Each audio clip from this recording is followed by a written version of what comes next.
Hello students, welcome to your class of physics. आज का जो टॉपिक हम पढ़ने जा रहे हैं वो है फंडामेंटल फोर्सेस इन नेचर। अब समझ लीजिए कि फॉर्मल फिज़िक्स आपकी अब स्टार्ट होने वाली है। तो आज के बाद से हम जो कुछ भी पढ़ेंगे उसकी कोई भी क्वेरी है, कुछ भी है, आप उसको व्हाट्सएप कीजिए ताकि हमारा जो कोई भी डाउट जो है वो अनक्लियर ना रहे। हर एक चीज़ को हम क्लियर करके आगे चलें। अभी तक हमने बहुत सारी चीज़ों को पढ़ा फिज़िक्स में, साइंस के बारे में जाना, फिज़िक्स के बारे में जाना, यूनिफिकेशन थ्योरी पढ़ी, रिडक्शनिज्म पढ़ा। अब जो हम स्टार्ट करने वाले हैं फंडामेंटल फोर्सेस इन नेचर, ये सब आप लोगों ने पहले पढ़ी हैं, कहीं ना कहीं पे देखा है, कहीं ना कहीं पे पढ़ा है। इन सब चीज़ों के बारे में आप जानते हैं। जैसे कि अगर हम फंडामेंटल फोर्सेस की बात करें तो नेचर में बहुत सारी लार्ज नंबर ऑफ फोर्सेस जो हम एक्सपीरियंस करते हैं, जो लार्ज नंबर ऑफ फोर्सेस जो हैं वो अप्लाई होती हैं। ये फोर्सेस हम मैक्रोस्कोपिक फोर्सेस कह सकते हैं। अगर आप लोगों को याद हो, मैंने आपके साथ मैक्रोस्कोपिक, माइक्रोस्कोपिक और मीजोस्कोपिक क्वांटिटीज़ या चीज़ों की बात करी थी। तो मैंने बताया था मैक्रोस्कोपिक जो होती हैं वो बड़ी होती हैं, माइक्रोस्कोपिक छोटी, और मीजोस्कोपिक वो होती हैं जो मैक्रो और माइक्रो के बीच में लाई करती हैं। अब मैक्रोस्कोपिक फोर्स अगर हमको एक छोटी सी एग्जांपल लेना चाहें, अगर हम समझना चाहें, तो आपकी फोर्स जो आपकी एक एप्पल के ऊपर लग रही है, आपकी एक बॉल के ऊपर लग रही है जो नीचे की तरफ गिर रहा है। आपने जो एक बुक है जो आपने एक टेबल के ऊपर रखी हुई है, that is a macro force, जिसको आप देख पा रहे हैं। कोई एक फोर्स ही है ना जो आपके उस बॉडी को, उस बुक को आपके टेबल पे रखने पे हेल्प कर रहा है। कोई एक फोर्स ही है जो आपकी गाड़ी को चलने में हेल्प कर रहा है, जो उसके टायर्स के बीच में और रोड के बीच में एक फोर्स है। फ्रिक्शनल फोर्स के बारे में आपने पढ़ा हुआ है। और उसके अलावा हमारे पास माइक्रोस्कोपिक फोर्सेस होती हैं, और वो होती हैं इंटर एटॉमिक फोर्सेस। अब ये जितने भी फोर्सेस हैं, अगर हम बात करें, हमारी फोर्स आ गई, फ्रिक्शनल फोर्स आ गई, कॉन्टैक्ट फोर्स आ गई, फोर्स बिटवीन द मॉलिक्यूल्स आ गई, force between the two big objects आ गया, कुछ भी आ गया, अगर हम उन सब चीज़ों को देखें कि उनका बेसिक कॉज क्या है, तो वो बेसिक कॉज जो है वो हमारी चार फंडामेंटल फोर्सेस के बीच में से निकलता है। हमारे पास चार फंडामेंटल फोर्सेस हैं जिनके बारे में हम अभी पढ़ेंगे। अब जैसे मैंने यहाँ लिखा है, in nature there are large number of forces are experienced by us, और large number of forces are applied. Apply कब हो रही है? जब आप उसको धक्का दे रहे हैं। किसी बुक को मूव करना है, आपने अपनी साइकिल को मूव करना है, आपने अपनी गाड़ी को मूव करना है, तो वो कौन सी फोर्स है? तो एक मैक्रोस्कोपिक फोर्स आप लगा रहे हैं अपने हाथों से उसको मूव करने के लिए। अब अगर मैं आपको बोलूं कि जो आपकी कॉन्टैक्ट फोर्स है, जैसे बुक टेबल पे पड़ी है, तो उनके अंदर एक मॉलिक्यूलर फोर्स है जिसकी वजह से वो रुक रहे हैं। तो एक इंटरेस्टिंग सी चीज़, हमारी एक क्यूरियोसिटी जागती है कि बुक पड़ी है, मॉलिक्यूलर फोर्सेज लग रही हैं, वो कैसे पॉसिबल हो सकता है? तो अभी जो हम फोर्सेस पढ़ेंगे, इसमें से कुछ फोर्सेस हम 11th क्लास में ही पढ़ने वाले हैं और कुछ फोर्सेस को हम 12th क्लास में पढ़ने वाले हैं। लेकिन जो हम एक फोर्स को जो हमेशा पढ़ते आए हैं, जिसके बारे में हम जानते आए हैं, देखा है हमने, वो फोर्स है हमारी ग्रेविटेशनल फोर्स। पढ़िए हम लोगों ने ग्रेविटेशनल फोर्स। तो ग्रेविटेशनल फोर्स हमें किसने दी थी? ग्रेविटेशनल फोर्स हमें दी थी न्यूटन ने दी थी। न्यूटन लॉ ऑफ ग्रेविटेशन हमने पढ़ा है। तो यहाँ पर मैंने एक छोटी सी डायग्राम बना दी, आप लोगों को ये डायग्राम याद होगी। सेपरेशन दे दी उस दोनों के बीच में, डिस्टेंस r, और यहाँ पर m1 और m2 दे दिया, ठीक है। और जब हमने इसके ऊपर फोर्स के बारे में पढ़ा तो हमने पढ़ा force is equal to not, अभी हम प्रोपोर्शनलिटी देते हैं, product of masses and inversely proportional to square of the distance between. और जब हमने इन दोनों को कंबाइन किया और हमें मिला F is equal to G m1 m2 by r square. याद आया? ये बिल्कुल हमने पढ़ा है और चीज़ों को समझा है कि ये वाली फोर्स जो है फोर्स ऑफ ग्रेविटेशन है, और इसको हम यूनिवर्सल ग्रेविटेशन फोर्स बोलते हैं क्योंकि इसकी वैल्यू कभी भी कहीं पर चेंज नहीं होती। इसके बारे में, ग्रेविटेशनल फोर्स के बारे में अभी हम अपने एक चैप्टर है हमारा पूरा का पूरा जो 11th में डेडिकेटेड है, दैट इज़ ग्रेविटेशन, उसमें पढ़ेंगे। लेकिन ये हम अपनी 9th 10th में भी पढ़ते हुए आए हैं कि ये जो फोर्स है ये हमेशा दो पार्टिकल्स के या दो बॉडीज के बीच में लगती है। तो अगर मैं बात करूं तो ये मैक्रोस्कोपिक फोर्स, ये वाली मैक्रोस्कोपिक फोर्स है क्योंकि बड़े ऑब्जेक्ट्स के बीच में लग रही है। अब मैं बोलूं कि यही फोर्स जो है आपकी दो स्मॉल इलेक्ट्रॉन्स के बीच में भी लग सकती है, दो न्यूट्रॉन्स के बीच में लग सकती है, या दो एटम्स के बीच में भी लग सकती है। तो थोड़ा सा एक क्यूरियोसिटी जागती है कि ऐसा हो सकता है। तो अभी हम अपने आप को कोई कॉम्प्लेक्सिटी में नहीं लेके जाएंगे, हम सिर्फ समझेंगे ग्रेविटेशनल फोर्स है क्या। तो ग्रेविटेशनल फोर्स जो न्यूटन ने दी थी और जो हमने ये पढ़ा Gm1m2/r², ये होती है, ठीक है। और दूसरी चीज जो हमने पढ़ी कि ये हमेशा पेयर्स में एग्जिस्ट करती हैं, एक्शन रिएक्शन लगता है एक दूसरे के ऊपर, ये पढ़ा है हम लोगों ने। अगर नहीं पढ़ा तो हम ये बोलेंगे they always exist in pairs. आप एक चीज आप माइंड में रख लो बच्चे कि कोई भी फोर्स अगर आपके पास एग्जिस्ट कर रही है वो हमेशा पेयर्स में होगी, ठीक है। जैसे हम बोलते हैं to every action there is opposite and equal reaction. तो अभी हम उस चीज को दिमाग में रख लेते हैं कि कोई भी फोर्स जो है वो हमेशा पेयर में एग्जिस्ट करेगी। और जब वो पेयर में कोई भी फोर्स एग्जिस्ट करती है तो अगर एक बॉडी पे एक फोर्स लग रही है तो दूसरी बॉडी पे भी उतनी ही इक्वल फोर्स लग रही है, जो हमें समझने के लिए हेल्प कर रही है, ठीक है। अब ये जो ग्रेविटेशनल फोर्स है, मैंने आपको बोला कि ये पेयर्स में एग्जिस्ट करती हैं। और अगर हम इसके कैरेक्टरिस्टिक्स की बात करें, पहला कैरेक्टरिस्टिक अगर हम इसमें देखें इसका कैरेक्टरिस्टिक क्या हो सकता है जिसको हम समझ सकते हैं, सबसे पहली चीज they always exist in pair. That means ये एक्शन रिएक्शन फोर्स है। अब ये एक्शन रिएक्शन फोर्स क्या है, ठीक है। अब एक्शन रिएक्शन फोर्स क्या हुआ, देखो बच्चे, आपको 1 किलोग्राम का ऑब्जेक्ट उठाना है कोई, ठीक है। अब उसका कुछ वेट है, कुछ मास है, वो 1 किलोग्राम का ऑब्जेक्ट है। तो आप क्या करेंगे, आप 1 किलोग्राम के ऑब्जेक्ट को आराम से उठा लेंगे। तो क्या हुआ कि 1 किलोग्राम की जो फोर्स है न्यूटन में, वो अर्थ लगा रही है अपनी तरफ से कि वो उठ ना सके, लेकिन आप 1 किलोग्राम से जो ही ऊपर लगाएंगे या 1 किलोग्राम बराबर लगा ले तो आप उसको उठा पा रहे हैं। अब उसी चीज को अगर हम बोलें कि आपने 5 किलोग्राम को वजन को उठाना है या किसी ऑब्जेक्ट को, तो आपको 1 किलोग्राम से ज्यादा फोर्स लगानी है। तो इसका मतलब आपका एक्शन जो है पहले ऑब्जेक्ट के उठाने के वाजिब ज्यादा होगा। अभी आपको ज्यादा जोर लगाना पड़ेगा, ज्यादा चीजों को उसको उठाने की हेल्प करने के लिए, ठीक है जी। आई बात समझ में। तो जितनी फोर्स कोई भी चीज कहीं पे लगती है, ग्रेविटेशन की अभी हम बात कर रहे हैं, उतनी ही फोर्स दूसरा ऑब्जेक्ट या दूसरी चीज उसके आगे लगाएगा। तो ये चीज आपने दिमाग में रख लेनी है that forces always exist in pairs, ठीक है। दूसरी बात, it is A central force, ठीक है। सेंट्रल फोर्स क्या होती है, यू कैन से central force is your force which depends between or towards the center। अभी हम इसको सिंपल ऐसे ही रखते हैं, that is the center force, it always acts along joining the two centers of interacting body। जैसे मैंने यहाँ पे ऑब्जेक्ट बनाया तो इसके सेंटर और इसके सेंटर में ये जो फोर्स लगेगी, this is your central force. और जिसमें आर हो तो ये याद रख लो कि वो सेंट्रल फोर्स होती है, ठीक है। अभी हम चीज़ों को आसान तरीके से समझने की कोशिश करेंगे, हमें कोई कॉम्प्लेक्सिटी नहीं लानी है। तो ग्रेविटेशनल फोर्स पहली चीज़ एक्शन रिएक्शन है, पेयर में एग्जिस्ट करती है, and it is A central force, ठीक है। और इसके ऊपर कोई इफेक्ट नहीं होता है, ठीक है। It is independent of nature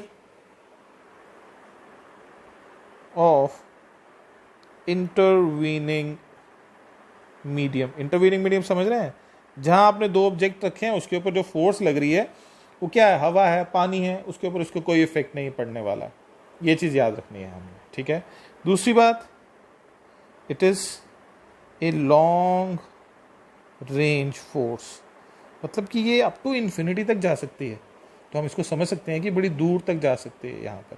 तो जो आपकी ग्रेविटेशनल फोर्स है ये हर जगह पे एग्जिस्ट करेगी, हर बॉडी के बीच में एग्जिस्ट करेगी, हर एक जगह पर ये एग्जिस्ट करेगी, ठीक है। और अगर मैं बोलूं कि एक थर्ड बॉडी मैंने यहाँ पे रख दी, सपोज M3 रख दिया, ठीक है, तो ये इसके इंडिपेंडेंट रहेगी। ये दो बॉडीज के बीच में जो फोर्स लग रहा है वो इंडिपेंडेंट रहेगा, उसको कोई फर्क नहीं पड़ रहा कितने ऑब्जेक्ट्स उसके आसपास आ रहे हैं या जा रहे हैं, ठीक है। तो ये जो चीज़ें हैं, कुछ चीज़ें हमें याद रखनी है ग्रेविटेशनल फोर्स के लिए। पहली चीज़ जो हमने अपना एक लॉ पढ़ा है, हमें मालूम है क्या है, it is always exist in pairs, action reaction होता है, ठीक है. It is a central force जो हमेशा सेंटर के उसमें रहेगा, and it is a long range force, बहुत दूर तक. अगर हम बोलें कि what is the force between earth and the sun, तो डिस्टेंस बहुत बड़ा है बच्चे. अब मैं बोलो आपका what is the force between you and the sun, तो हम बोलेंगे जी डिस्टेंस बहुत ज़्यादा, हम कैसे निकाल सकते हैं. तो it is a long range force. तो ग्रेविटेशनल फोर्स तो एग्जिस्ट करने ही वाला है वहाँ पर. ये चीज़ हम हमेशा याद रखनी है उस चीज़ को लेके, ठीक है. अब एक जो चीज़ जो मैं आपको बताना चाहता हूँ कि जब कभी भी फोर्स लेते हैं हम, तो हम बोलते हैं कि फोर्सेस के बीच में कोई चीज़ एक्सचेंज होती है, ठीक है. एक नई चीज़ है आप लोगों के लिए. तो there are exchange of forces between the two in case of your gravitational force, and that is called as your graviton, ठीक है जी. Graviton we say that it is an object which is exchanged between your two masses, that is called as your graviton, ठीक है. अब अगर आपसे पूछे इसकी कोई एग्जाम्पल दीजिए, तो आप एग्जाम्पल क्या देंगे बच्चे?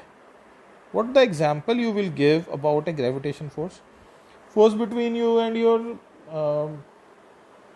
table, force between table and the sun, force between the earth and you can say sun, force between moon and the ocean water, whatever be the objects. ये हर एक ऑब्जेक्ट के ऊपर रहती ही रहती है, ये हर एक ऑब्जेक्ट के ऊपर रहती है. हर एक ऑब्जेक्ट के बीच में रहेगी the force between you and me, the force between pen and your hand, the force between whatever you want to want, जो आप चाहते हैं. तो such type of force is called as your gravitational force. तो ये पढ़ा हुआ है हम लोगों ने ग्रेविटेशनल फोर्स क्या होता है, तो आपको समझ आया होगा, ठीक है. अब आप अपनी इमेजिनेशन को बढ़ाओ कि कहाँ कहाँ ग्रेविटेशनल फोर्स लग सकती है. तो gravitational force is always exist between each and every body in this universe. Is that clear? अब आपके माइंड में क्लियर रहेगा, ठीक है. अब हम करेक्टरिस्टिक्स की बात करते हैं. अभी हमने पीछे लिखा करेक्टरिस्टिक्स क्या क्या है हमारे. तो सबसे पहला करेक्टरिस्टिक्स क्या आ गया? That it exist in pair, ठीक है. दूसरा लॉन्ग रेंज फोर्स, ठीक है. Exchange ग्रेविटॉन्स, it's a new thing, आप इसको पढ़िएगा, ठीक है. दूसरा और क्या आएगा? Independent of the presence of medium, then independent of the bodies present, ठीक है जी. समझ आई बात की. और इसके अलावा और क्या आ सकता है? आई थिंक इतनी आपके लिए जानकारी के लिए अच्छा है जितना मैं आपको बता रहा हूँ. बाकी एक दो चीज़ें आप भी अगर बताएंगे तो मुझे ज़्यादा अच्छा लगेगा, ठीक है. और तीसरी बात जो हम एक चीज़ और लिखेंगे, that is called as your conservative, ठीक है. ये जो चीज़ है कंजर्वेटिव, ये हम अभी पढ़ेंगे अपनी आगे जाके कंजर्वेटिव फोर्सेस के बारे में, ठीक है. फिलहाल अभी आप सिर्फ अपना ध्यान और दिमाग इस चीज़ में रखिए, what is a gravitational force. Gravitational force क्या है? तो ये ग्रेविटेशनल फोर्स आ गई. F is equal to GM1/m1/m2, दो बॉडीज़ की ऑब्जेक्ट के बीच में है. ग्रेविटॉन ये एक्सचेंज करता है, independent of nature of intervening medium रहता है, independent of the presence of the medium है. तो और ये एक कंजर्वेटिव टाइप ऑफ फोर्स है. तो कैरेक्टरिस्टिक्स आपको क्लियर हुए, ठीक है जी.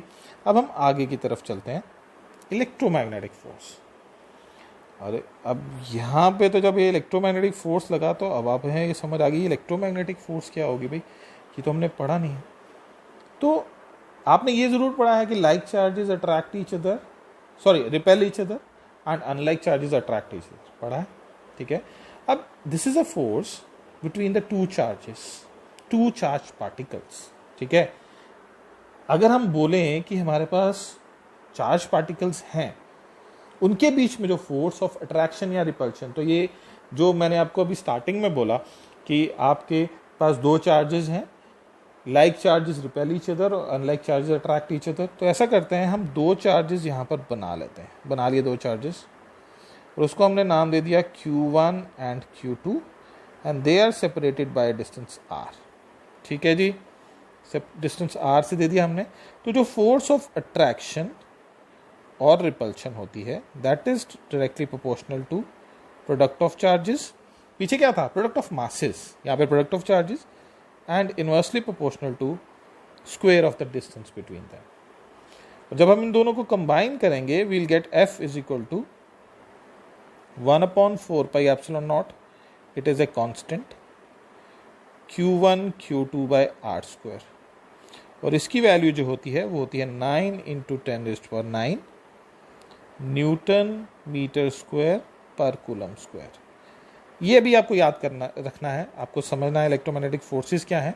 ये अभी हम अपनी 12th क्लास में पढ़ेंगे। ये हमारे पास एक डेडिकेटेड चैप्टर है इलेक्ट्रोस्टैटिक्स का करके, लेकिन उससे पहले आपको एक कंसेप्ट होना चाहिए कि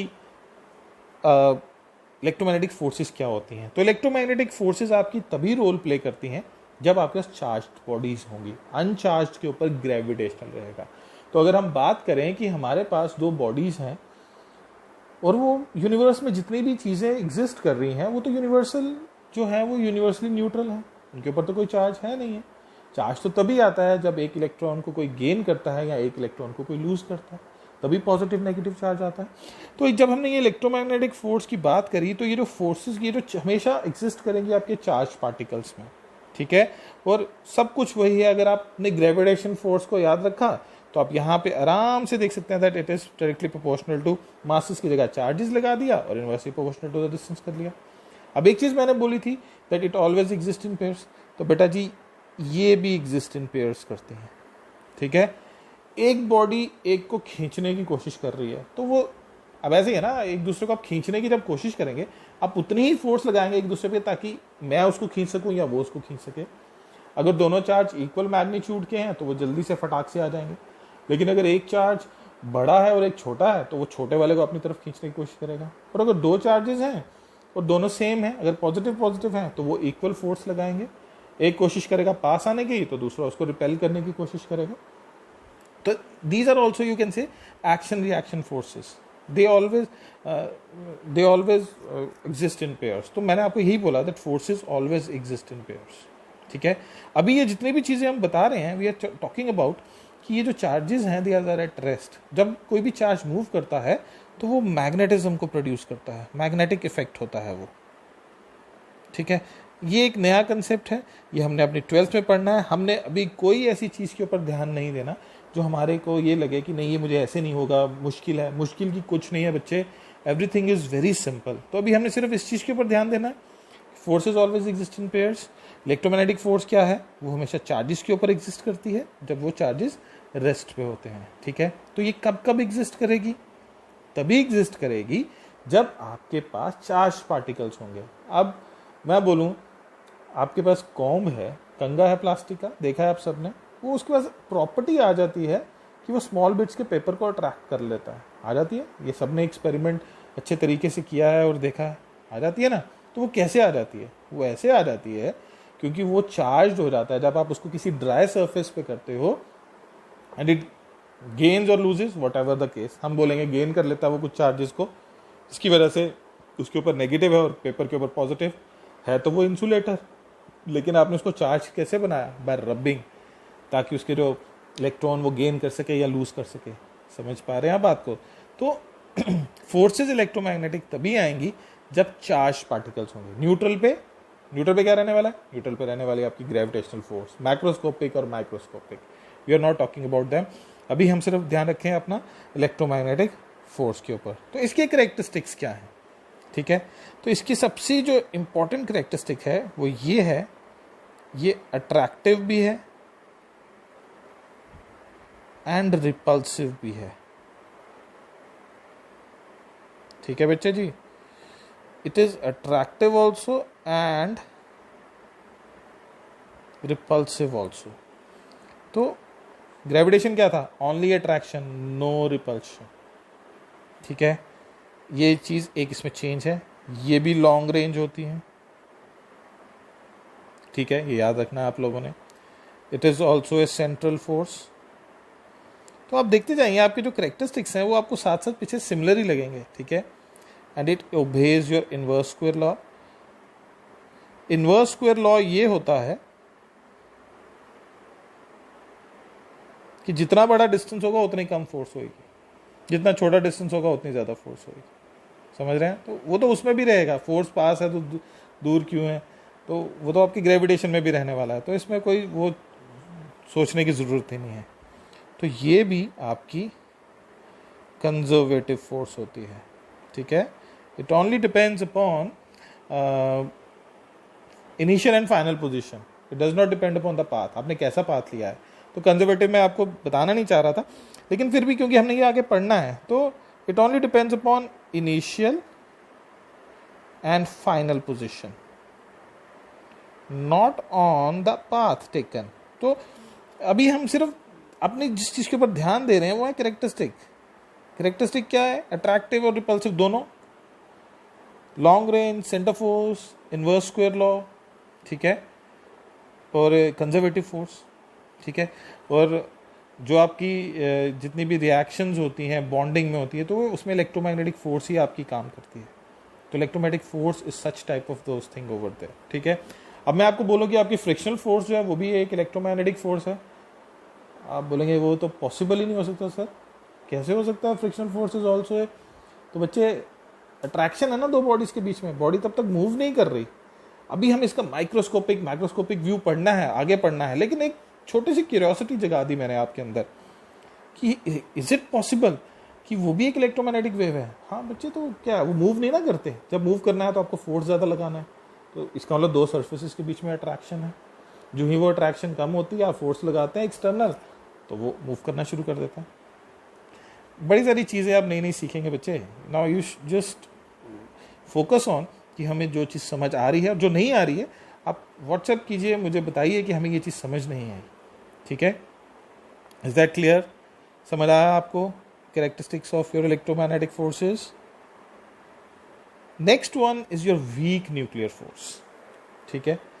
अब ये वीक न्यूक्लियर फोर्स कौन सी है? तो वीक न्यूक्लियर फोर्स जो होती है वो हमें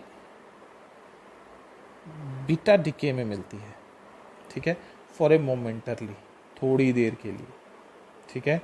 तो जो कोई भी फोर्स होगी बिटवीन द एलिमेंट्री पार्टिकल्स, जब आपका एक बीटा पार्टिकल डिके होता है, बीटा पार्टिकल आपने पढ़ा हुआ रेडियो एक्टिविटी में, जब आपके इलेक्ट्रॉन्स बाहर की तरफ आते हैं, ठीक है। तो whenever you have the electrons coming out of that force is called as your weak nuclear force. तो वीक न्यूक्लियर फोर्स कब आती है हमारे पास? तो इसका करेक्टरिस्टिक क्या रहने वाला है? करेक्टरिस्टिक बहुत सिंपल रहने वाला है कि ये जो आपकी वीक न्यूक्लियर फोर्स है ये बीटा डिके में होती है, ठीक है। ये शॉर्ट रेंज होती हैं, ज़्यादा दूर तक नहीं जाती हैं, थोड़ी होंगी, ज़्यादा दूर तक नहीं जाएंगी ये आपकी, ठीक है, और वेरी स्मॉल डिस्टेंसेस के लिए, ठीक है। और ये यू कैन से it is a force between your electron and neutrino. ये एक नया वर्ड आ गया आप लोगों के लिए, न्यूट्रिनो। पढ़िएगा और मुझे बताइएगा क्या होता है न्यूट्रिनो, अच्छा लगेगा आप लोग जब इसको पढ़ेंगे। इलेक्ट्रॉन के बारे में आप जानते हैं। तो force between your electron and neutrino is called as your weak nuclear force. तो ये बीटा डिके में होती है, ये शॉर्ट रेंज फोर्सेज होती हैं, ठीक है। और इनका जो डिस्टेंस होता है that is very small, you can say of the, इनकी जो रेंज है that is of the order of you can say 10⁻⁻18 metre, जो इनकी रेंज रहती है वेरी स्मॉल डिस्टेंस के लिए, ठीक है। अगर हम ग्रेविटेशन और अपनी इलेक्ट्रोमैग्नेटिक फोर्स की बात करें तो वो they are up to very far away, infinity, क्योंकि वो जो है आपकी इन्वर्स के लॉ को करती हैं सारा का सारा, ठीक है। अभी हम इसका एक टेबल भी पढ़ेंगे, हमें समझ आएगा उसमें क्या है। लेकिन एक चीज़ आपने इसमें याद रखनी है, beta decay, short range forces and they are between electron and neutrino and for a very small period of time, ठीक है जी। तो ये न्यूक्लियस के अंदर आप कह सकते हैं न्यूक्लियस के अंदर होती हैं फोर्सेस, ठीक है। Next is strong nuclear forces. Strong nuclear forces आपकी होती हैं न्यूक्लियस के अंदर, ठीक है। ये भी शॉर्ट रेंज होती हैं, ठीक है। But But the important thing, they hold the nucleons together. ठीक है, जो स्ट्रॉन्ग न्यूक्लियर फोर्सेस होती हैं. अब ये न्यूक्लियॉन्स पढ़ा आपने क्या होता है, मुझे बताएंगे न्यूक्लियॉन्स क्या होता है? अगर जिसको पता है तो अच्छा है, जिसको नहीं पता है उसको मैं थोड़ा सा आज एक बता देता हूँ. What are your nucleons? Nucleons is your protons plus neutrons. ठीक है जी, क्योंकि जो पार्टिकल्स आपके इनसाइड द न्यूक्लियस मिलेंगे वो होंगे आपके न्यूक्लियॉन्स. तो न्यूक्लियॉन्स तो न्यूक्लियस जो होता है वो पॉजिटिव होता है, you all know that, and that is called as a proton and neutron. अब ये जो फोर्सेज जो न्यूक्लियस के अंदर एग्जिस्ट करती हैं, प्रोटॉन्स और न्यूट्रॉन्स के, that is called as your strong nuclear force. अब आप बोलोगे सर ये तो अनचार्ज और पॉजिटिव अंदर कैसे है? बेटा, this is the point. That is why these forces are called as the strongest forces in the nature. These forces are the strongest forces in the nature, and they are holding your protons and neutrons inside a nucleus. ठीक है, अगर nucleus में कोई चीज exist नहीं करेगी तो atom कोई नहीं होगा, एटम नहीं होगा तो मॉलिक्यूल्स कैसे बनेंगे, मॉलिक्यूल्स नहीं होगा तो मैटर कैसे होगा. देखा, तो न्यूक्लियर फोर्सेस भी हम 12th में पढ़ने वाले हैं, लेकिन हमें इसके पता होना चाहिए ये होती क्या है. It is the strongest known force. It is the strongest force in the nature. ठीक है, अभी हम आगे पढ़ेंगे कितने मैग्नीट्यूड से स्ट्रांग होती है, कैसी होती है. ठीक है, अगर अब आप देखेंगे आपको तो लगेगा कि ग्रेविटेशन सबसे स्ट्रॉन्गेस्ट होनी चाहिए थी. ये तो छोटी सी जगह पे एग्जिस्ट कर रही है खाली न्यूक्लियस के अंदर, but it is the strongest force. देखो बच्चे, मैंने बता दिया स्ट्रॉन्गेस्ट किस वजह से. न्यूक्लियस नहीं होगा तो एटम्स कहाँ से बनेंगे, एटम्स नहीं होगा तो आपका मॉलिक्यूल्स कहाँ से बनेंगे, मॉलिक्यूल्स नहीं होगा तो मैटर नहीं होगा, मैटर नहीं होगा तो लाइफ कहाँ एग्जिस्ट करेगी. Simple thing to be understand. चीज़ों को कॉम्प्लिकेटेड तरीके से नहीं समझना, आसानी से समझना है. ये आपकी सिर्फ एक समझने के लिए. Physics just is a very interesting thing, you can learn about these things over there. ठीक है, ये भी शॉर्ट रेंज हैं. न्यूक्लियॉन्स क्या होते हैं आज आपको पता चल गया. प्रोटॉन्स एंड न्यूट्रॉन्स होते हैं, और प्रोटॉन्स और न्यूट्रॉन्स जो होते हैं वो इनसाइड द न्यूक्लियस होते हैं. और ये जो फोर्स होती है, it is the strongest known force in the nature. ठीक है जी, अब हम कैरेक्टरिस्टिक की बात करेंगे. तो एक चीज आपने याद रखनी है, इट इज ऑलवेज अट्रैक्टिव. ठीक है, it will never be repulsive. It is a short range force. ठीक है, you can say of the order of 10⁻⁻15 metre. ठीक है, it is a short range force, attractive. ठीक है, and it is a non central. बाकी central थी, it is a non central. ठीक है, और it does not obey your inverse square law. Inverse square law is not obeyed. ठीक है, और these are the particles, you can say these are the you can say these are the strongest force in nature. अभी एक पांचवी force भी आई है, हम उसके ऊपर अभी ध्यान नहीं दे रहे. अभी हम सिर्फ चार फोर्सेस के बारे में बात करेंगे जो हम पढ़ते आए हैं. ठीक है, और ये जो न्यूक्लियर फोर्सेस होती हैं ये आपस में क्या एक्सचेंज करते हैं. जैसे ग्रेविटॉन्स उसमें बताया था, दे एक्सचेंज योर मीजॉन्स. ठीक है, तो ये एक नया वर्ड और आ गया, मीजॉन्स. बच्चे डरना नहीं है, घबराना नहीं है, बहुत मज़ेदार है फिजिक्स पढ़ने के लिए, बहुत ज़बरदस्त. ठीक है, कौन कौन सी फोर्स पढ़ी हमने, ज़रा हम उसको सम अप करते हैं. ये आ गया आपका ग्रेविटेशनल फोर्स पढ़ा एक हमने, वीक न्यूक्लियर फोर्स पढ़ा, इलेक्ट्रोमैग्नेटिक फोर्स पढ़ा, और न्यूक्लियर फोर्स स्ट्रॉन्ग. अब ग्रेविटेशनल फोर्स की हम स्ट्रेंथ लेते हैं 1. सपोज हमने 1 समझा है उसको. ठीक है, तो जो आपकी जो न्यूक्लियर फोर्स है वीक, वो 10⁻25 टाइम्स स्ट्रॉन्गर है ग्रेविटेशन से.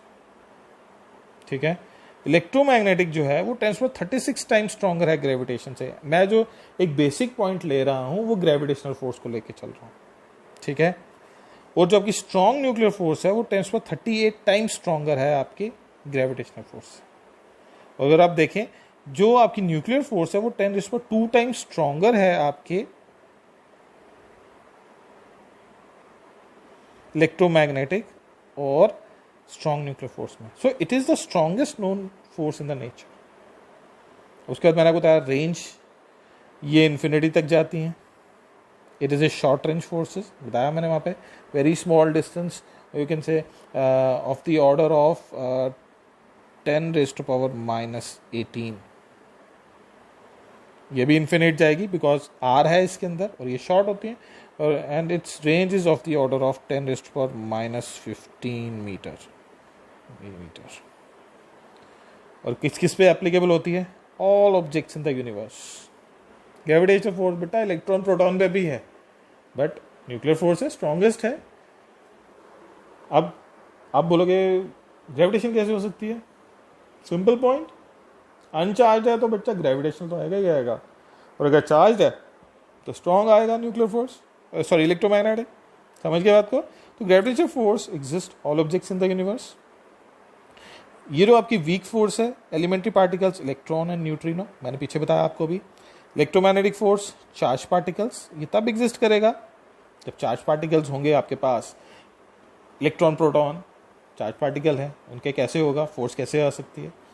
और लास्ट वन जो आपकी स्ट्रॉन्ग न्यूक्लियर फोर्स है वो है न्यूक्लियॉन्स के ऊपर। आई होप आपको ये क्लियर हुआ होगा अच्छी तरह से। Forces in nature, gravitational force, electromagnetic force, weak nuclear force, strong nuclear force. Gravitational force and electromagnetic force obeys your inverse square law. They are all central forces. ठीक है, जितना बड़ा डिस्टेंस उतनी कम फोर्स, जितना कम डिस्टेंस उतनी ज़्यादा force. ठीक है, यूनिवर्सली ये सब एग्जिस्ट करती हैं। और ये फोर्सेस ऐसी नहीं है कि हम बोलें कि खाली फिजिकल लॉस के लिए, हमारी डे टू डे लाइफ में भी एग्जिस्ट करती है बच्चे। तो हमें ये चीज़ नहीं सोचनी है कि फिजिक्स में ये क्या क्या आ गया, ऐसा कुछ नहीं है। अभी ये it's just simplest thing we I have started. अभी मैं आपको बहुत सारी और अच्छी चीज़ें बताऊंगा। ठीक है, तो आई होप आपको ये क्लियर हुआ होगा। इसको आप देखिए, समझिए अच्छी तरह से। कोई भी क्वेरी है ज़रूर मुझसे पूछिए, आई विल आंसर इट। आप